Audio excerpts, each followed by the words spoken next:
कहानी शुरू होती है एरिज़ोना के एक छोटे से माइनिंग टाउन प्रॉस्पेरिटी से, जो कभी अपने सोने की खान के लिए जाना जाता था, लेकिन अब वो खदानें खाली और सुनसान पड़ी थीं। इस सोने शहर की एक रात एक ट्रक ड्राइवर केमिकल से भरा ट्रक लेकर जा रहा होता है कि तभी अचानक सड़क पर एक खरगोश आ जाता है। वो उसे बचाने के लिए ट्रक मोड़ता है, लेकिन इस कोशिश में ट्रक से एक ड्रम लुढ़ककर पास के तालाब में गिर जाता है और उस ड्रम में कोई जहरीला केमिकल भरा होता है। अगले दिन सुबह जोशुआ उस तालाब के किनारे आता है। उसे झींगुर पकड़ने का शौक होता है क्योंकि वह उन्हें अपनी पालतू मकड़ियों को खिलाता है। जोशुआ को इस बात का बिल्कुल अंदाजा नहीं होता कि अब वह तालाब जहर से भर चुका है। समय बीतता है और एक हफ्ते बाद जोशुआ का दोस्त माइक उससे मिलने आता है और उन दोनों को मकड़ियों का बहुत शौक होता है। लेकिन जैसे ही एक मकड़ी अचानक शीशे पर कूदती है तो माइक डर जाता है क्योंकि अब वे मकड़ियां पहले से कहीं ज्यादा बड़ी हो चुकी होती हैं। जोशुआ उत्साहित होकर बताता है कि वह उन्हें जादुई झिंगुर खिलाता है और शायद उसकी ये खोज उसे एक दिन अमीर बना दे। दोनों इसी पर बातें कर रहे होते हैं कि तभी एक टारंट्यूला अपने पिंजरे से बाहर निकल जाती है। जोशुआ माइक को अपनी बाकी मकड़ी की प्रजातियां दिखाता है और कैन्यूला नाम की एक ऐसी मकड़ी से मिलवाता है जो अपने शिकार के शरीर को अंदर से गलाने वाला एसिड छोड़ती है। जब माइक वहां से चला जाता है तब जोशुआ को एहसास होता है कि उसकी एक टारंट्यूला गायब है। वह उसे ढूंढने लगता है, लेकिन तभी वो मकड़ी अचानक उसके ऊपर चढ़ जाती है और उसकी गर्दन पर काट लेती है। जोशुआ दर्द से तड़पते हुए गिरता है और उसके हाथ से बाकी सारे पिंजरे टूट जाते हैं, जिससे सैकड़ों मकड़ियां आजाद होकर पूरे कमरे में फैल जाती हैं। वे सभी उसे काटने लगती हैं, यहाँ तक कि वे उसके तोते पर भी हमला कर देती हैं। एक हफ्ते बाद माइक फिर जोशुआ से मिलने जाता है, लेकिन रास्ते में तालाब के पास उसकी मुलाकात उसकी माँ सामंथा से होती है, जो इस शहर की शेरिफ भी होती है। वह अपने साथी डेप्यूटी पीट के साथ उस तालाब से उस जहरीले ड्रम को निकलवा रही होती है ताकि उसे लैब में भेजकर पता लगाया जा सके कि आखिर उसमें कौन सा केमिकल था। उस इलाके को खतरनाक घोषित कर दिया गया होता है, इसलिए सामंथा माइक को अपने ट्रक में बैठाकर घर भेज देती है। रास्ते में कुछ टीनेज लड़के बाइकों पर तेजी से स्टंट करते हुए निकलते हैं। यह देखकर सामंथा गाड़ी मोड़कर उन्हें रोकती है और सख्त चेतावनी देती है।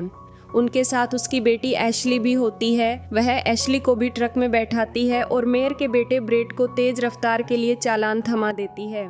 उस रात एशली घंटों तक फोन पर बातें करती रहती है। वहीं दूसरी ओर माइक जोशुआ से बात करने के लिए फोन इस्तेमाल करना चाहता था। जब काफी देर तक उसे फोन नहीं मिलता तो परेशान होकर वह तारों से छेड़छाड़ कर देता है ताकि एशली को लगे कि फोन खराब हो गया है। जैसे ही एशली फोन काटती है, माइक तुरंत जोशुआ को कॉल करने की कोशिश करता है, लेकिन उसे कोई जवाब नहीं मिलता है। उधर जोशुआ का घर अब पूरी तरह मकड़ियों के जालों से ढका हुआ था और उसका शरीर उन्हीं मकड़ियों का शिकार बन चुका था, जो अब कुत्तों जितनी बड़ी हो चुकी थी।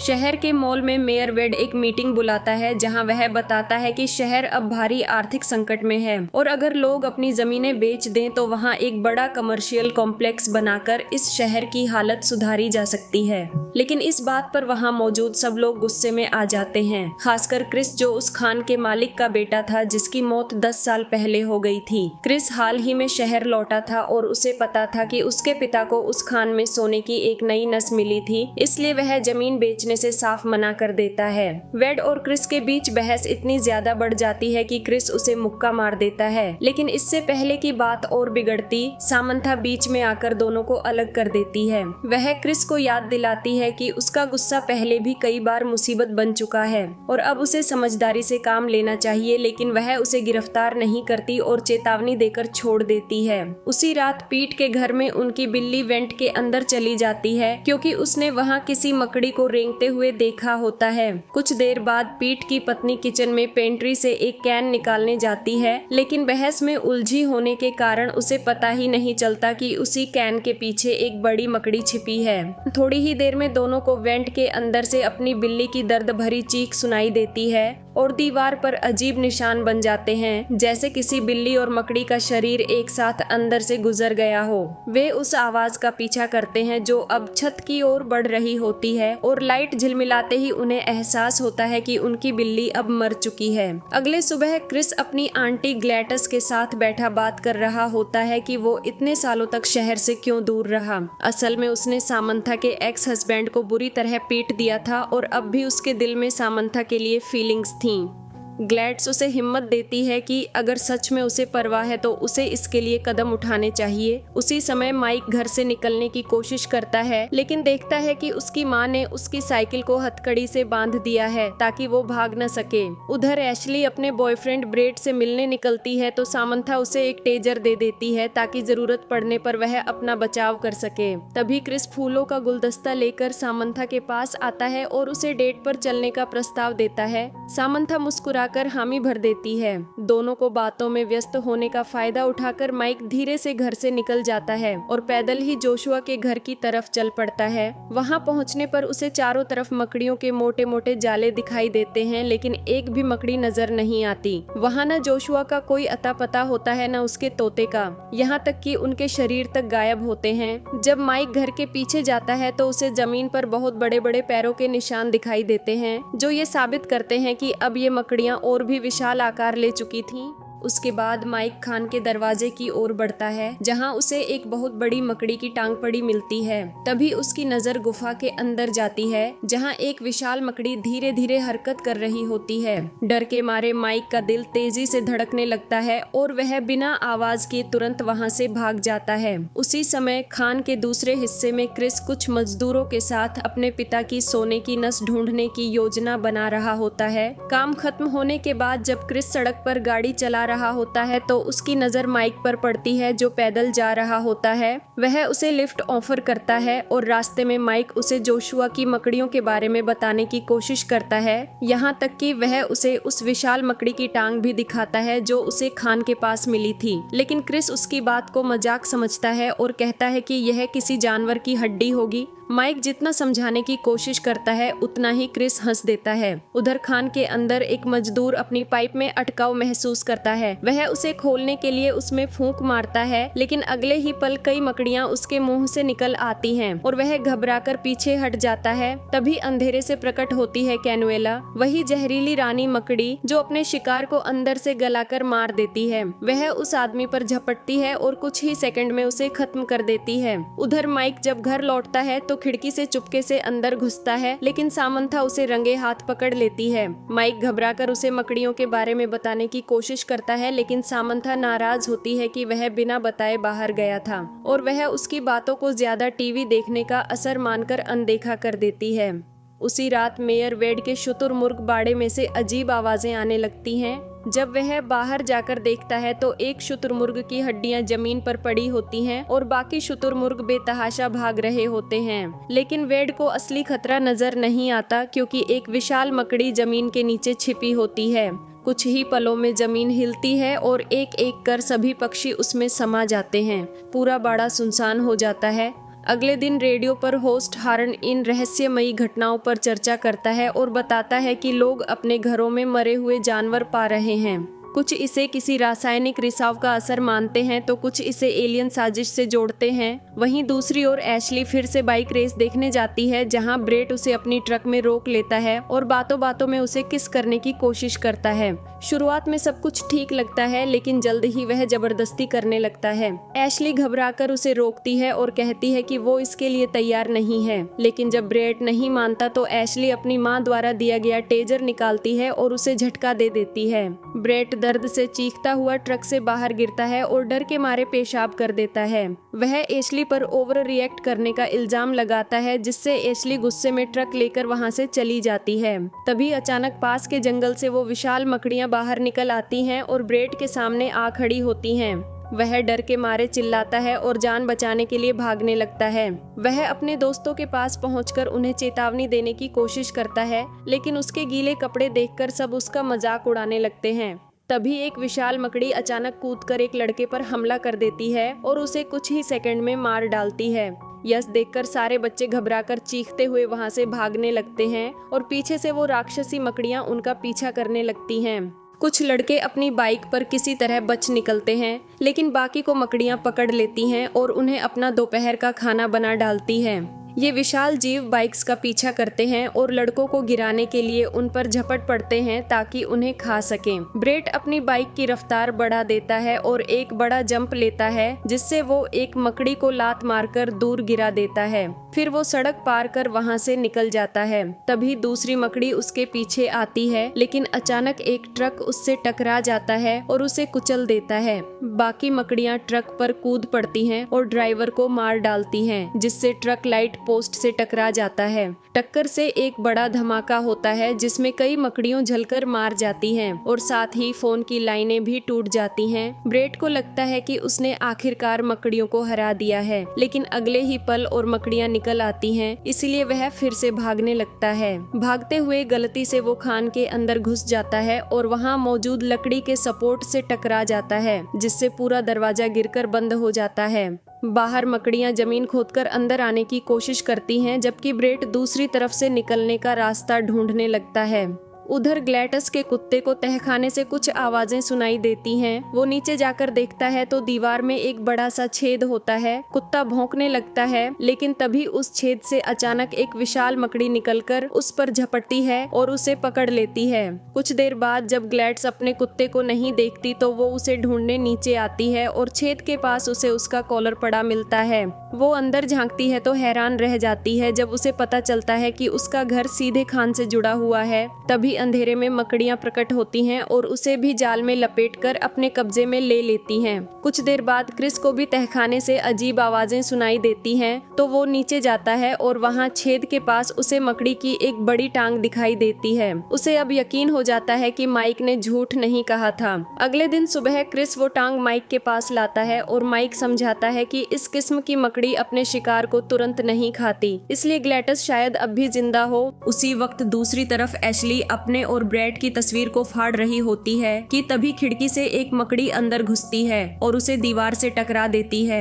एशली चीखती है और माइक, क्रिस और सामंथा उसकी आवाज सुनकर उसके कमरे की ओर दौड़ते हैं। कमरे में पहुंचकर वो देखते हैं कि मकड़ी एशले को जाल में लपेट रही है। क्रिस अलग अलग चीजों से उस पर हमला करने की कोशिश करता है, लेकिन मकड़ी जाल फेंककर उसे भी दीवार से चिपका देती है। तभी सामंथा घर में रखे अपने हथियार तक पहुंच जाती है और समय रहते गोली चलाकर उस मकड़ी को मार गिराती है। इसके बाद वो पुलिस रेडियो पर पीठ से संपर्क करती है और उसे कहती है कि जितने हथियार उनके पास हैं उन सभी के लेकर तुरंत उसके घर आ जाए। उधर खान में ब्रेट अब भी बाहर निकलने का रास्ता ढूंढ रहा होता है और वहाँ उसे एक मरा हुआ मजदूर दिखाई देता है। पास ही बहुत सारे लोग मकड़ी के जालों में लिपटे हुए होते हैं, जिनमें से कुछ अभी भी हिल रहे होते हैं। ब्रेट भय से देखता है कि कैनवेला खुद वहाँ मौजूद है और जिंदा शरीरों से रस चूस रही है। ये देखकर वो डर के मारे वहाँ से भाग जाता है। शहर में एक नाई अपनी दुकान बंद कर रहा होता है कि तभी उसकी नजर सड़क पर पड़ती है, जहाँ दो विशाल मकड़ियाँ उसके एक दोस्त पर झपटती हैं और उसे जाल में लपेटने लगती है।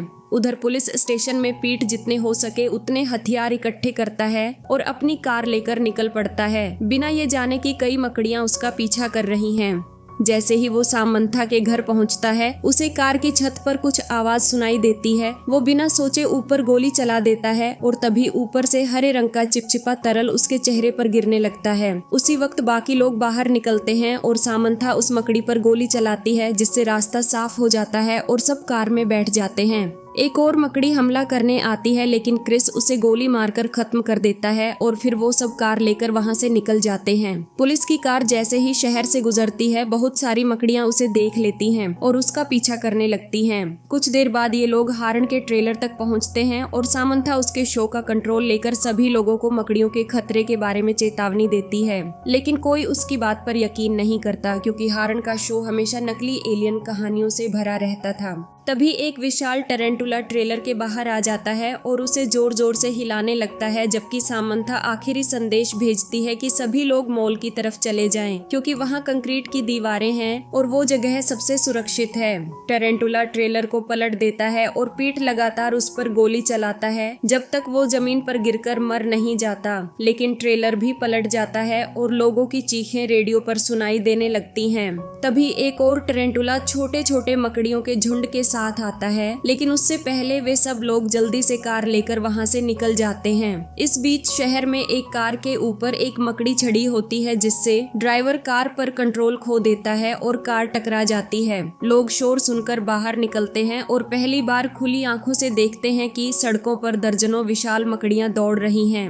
लोग घबरा जाते हैं और भागने लगते हैं, जबकि मकड़ियां खिड़कियां तोड़कर छतों पर कूदकर जहां जहां इंसान दिखता है वहां हमला कर देती हैं। कुछ मकड़ियां तो जमीन के नीचे से निकलकर लोगों पर झपटने लगती हैं। एक आदमी अपनी कार तक पहुंचने के लिए सीढ़ी फेंककर पुल बनाता है और भागने की कोशिश करता है, लेकिन मकड़ियां बहुत चालाकी से कार के दरवाजे उखाड़कर अंदर घुस जाती हैं और अपने शिकार को पकड़ लेती हैं। जब सामंथा की टीम कार लेकर वहां से गुजरती है और पूरे शहर में फैली तबाही देखती है, तो वो पुलिस स्पीकर से लोगों को चिल्लाकर बताती है कि सब मॉल की तरफ भागें। इस वक्त मॉल में सिर्फ कुछ वर्कर और वेड मौजूद होता है, जो इतनी भीड़ देखकर खुश हो जाता है क्योंकि उसे लगता है ये सब उसके सपोर्ट में आए हैं। लेकिन जैसे ही लोग अंदर घुसने लगते हैं, सामंथा और पीट दरवाजे पर खड़े होकर उनकी ओर आती मकड़ियों पर गोली चलाते हैं ताकि बाकी लोग अंदर जा सकें। सबके अंदर पहुंचने के बाद एक वर्कर मॉल का गेट बंद कर देता है।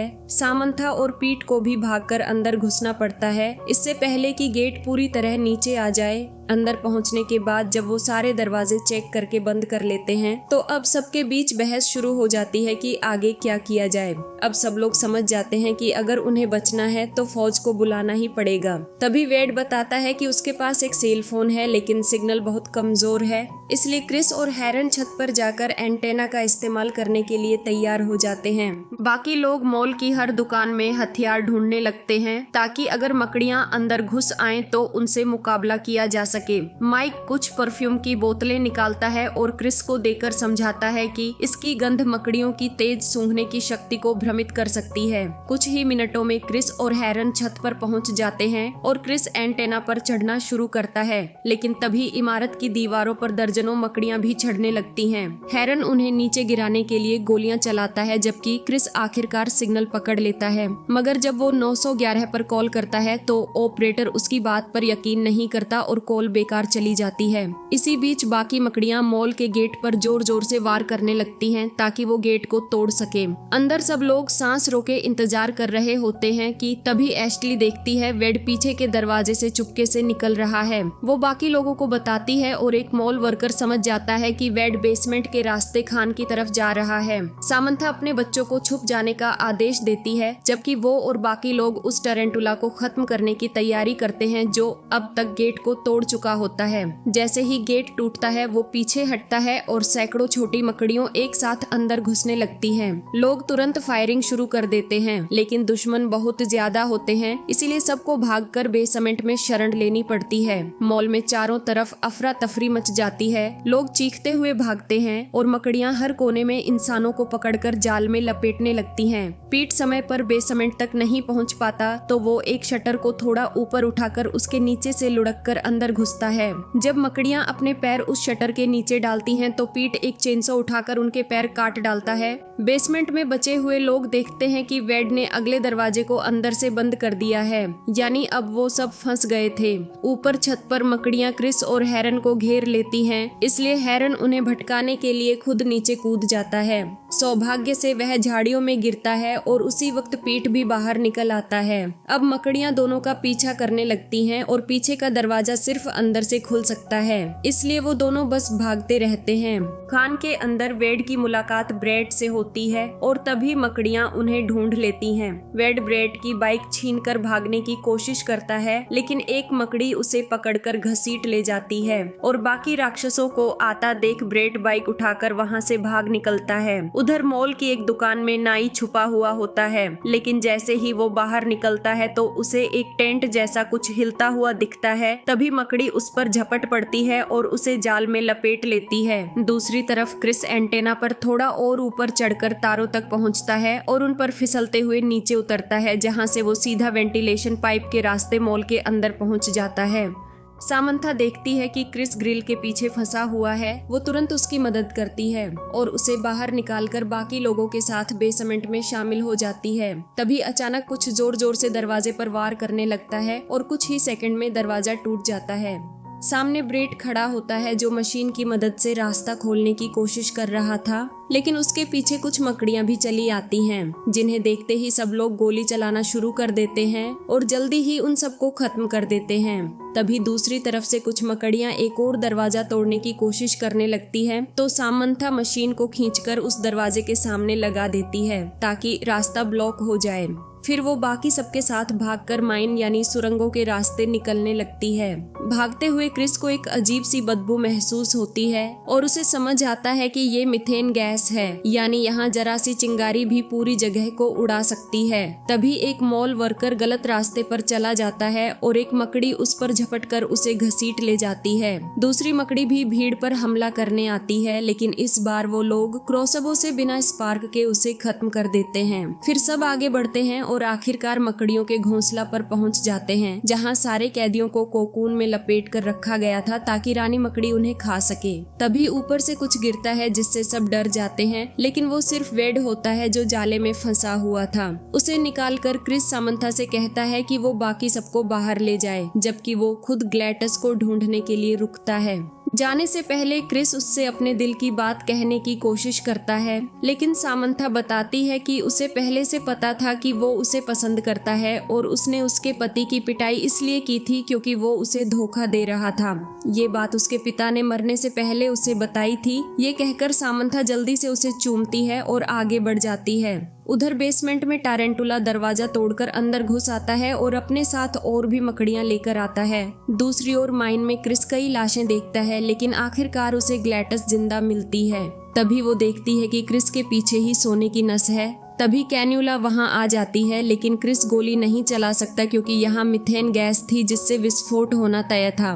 वो तुरंत परफ्यूम उसकी आंखों पर फेंक देता है, जिससे कैन्यूला बुरी तरह उलझ जाती है। इसी मौके का फायदा उठाकर क्रिस और ग्लैटस ब्रेट की बाइक पर बैठकर वहां से भाग निकलते हैं। रास्ते में क्रिस एक लैंप के अंदर माचिस का डिब्बा छिपा देता है। कनुएला भी उनका पीछा करती रहती है। वहीं दूसरी तरफ बाकी लोग माइन से निकलकर एक जनरेटर तक पहुंचते हैं, लेकिन उसमें बैटरी नहीं होती। ऐसे में एशली अपना टेसर देती है, जिससे जनरेटर चालू हो जाता है और एक एक करके सुरंगों में लगे बल्ब जलने लगते हैं। बल्ब से उठी चिंगारी माचिस को भड़का देती है और पूरी माइन में जबरदस्त धमाका हो जाता है। क्रिस और ग्लैटस बाइक की स्पीड बढ़ाकर वक्त रहते बाहर निकल आते हैं, लेकिन कनुएला और सारी मकड़ियां आग की लपटों में जलकर खत्म हो जाती हैं। धमाके से सब मॉन्स्टर्स मारे जाते हैं, जबकि वेड अफसोस करता रह जाता है कि अब वो इस माइन को बेच नहीं पाएगा। तभी पुलिस, एम्बुलेंस और फायर फाइटर्स की गाड़ियां आ जाती हैं, जिनके साथ हारन और पीट भी होते हैं, जो बताते हैं कि वो सब हार्लन के शो के फैन हैं और इसी वजह से मदद के लिए आए।